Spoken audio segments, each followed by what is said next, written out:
All right, welcome back to Slingshot Engage. We finally got the FX Cruiser SVHO out on the lake, and it performed awesome. It really did.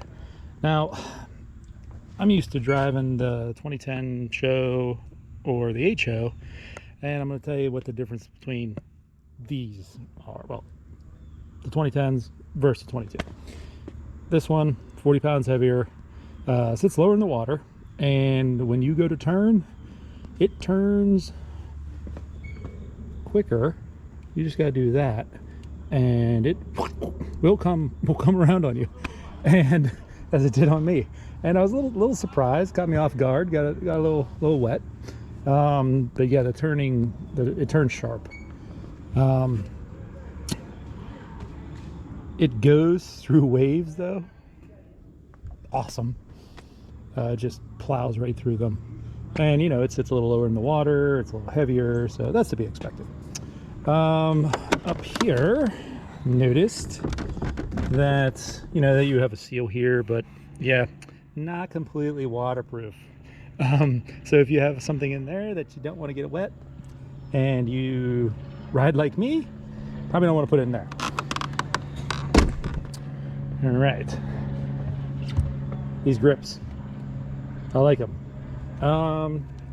This does tear up your hand a little bit, but as you can see, these tear up your hand a lot. That was my biggest complaint about these skis, were the hand grips. Much improved. I have new ones at home. I don't know if I'm going to change them yet or not, but we'll see. What else? All right. It uses some fuel for sure. Started with a full tank. My buddy rode it for 90 minutes at 5,000 RPMs or less, as per Yamaha. I drove it for about an hour. Oh, look at that, 3 bars, 4 bars. I did notice out back here when I was pressing it really hard through a turn, obviously the gas went to one side of the tank and the little beepy light came on, and you'll have to turn that off. All right, so my biggest complaint. Apparently I'm still southeast of Panama City. So if you don't have the GPS card, the GPS does absolutely nothing, which is ridiculous. It should at least tell me where I'm at. You know, I get it.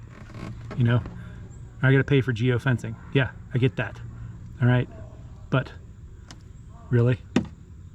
Really, Yamaha? Come on. It's horseshit. All right, trip information. Trip time, 2.8 hours. All right, that's right. Trip distance, 0.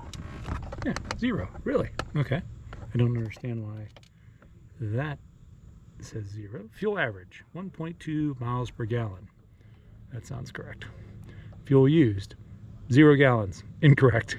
Fuel rate, 0 gallons per hour. Incorrect. Engine hours, 2.8. Correct.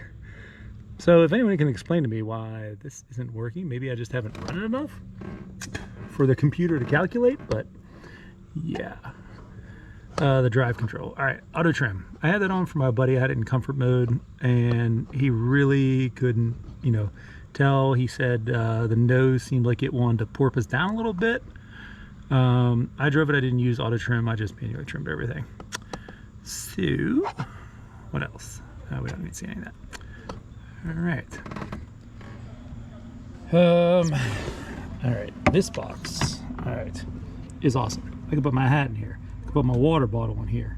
You know, it's awesome. I didn't try charging my phone. I did have my phone in the little rubber condom in there, and it stayed in there the whole time. And I was wheeling on this thing.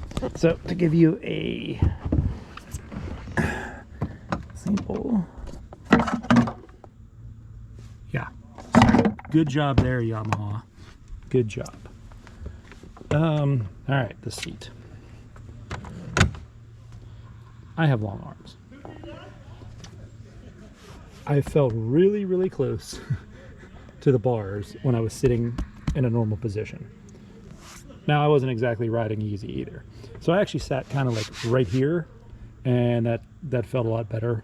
but I was also, you know, trying to test this jet ski a little bit.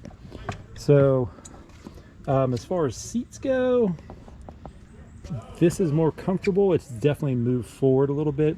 So if you're tall and have lanky arms like me, you might have to sit here if you're trying to do any like crazy maneuvers. But if you're just cruising around, you know, with the kids, you know, it's nice. It works good.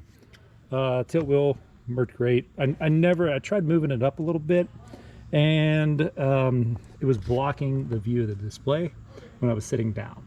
So speaking of the display, it works great.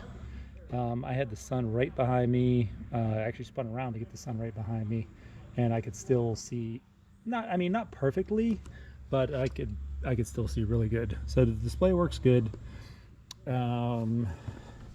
Yeah, it's definitely a different handling machine than, you know, these two. Now, I've never ridden, well, I haven't ridden the Sea-Doo in like 20 years, but I've ridden the Kawasaki, and I want to say it kind of handles like that a little bit. Maybe not as responsive, because I think it's a little heavier, but it's pretty responsive. Like if you go from this to this, you'll know really, really fast. But yeah, in 2 weeks, I think we're going to do a little drag race between all three of these, because we'll have more people down here. But if you have one of these and you have any comments or suggestions or input, you know, please let me know. This is my first time out on this thing, and yeah, it did well. And this is awesome. I love this. I don't like that. But, you know, what are you going to do? But, yeah, there it is. The first ride. Went well. Used a lot of gas, and the check engine light didn't come back on. So, hey, thanks for tuning in again, and we'll talk to you soon. Slingshot.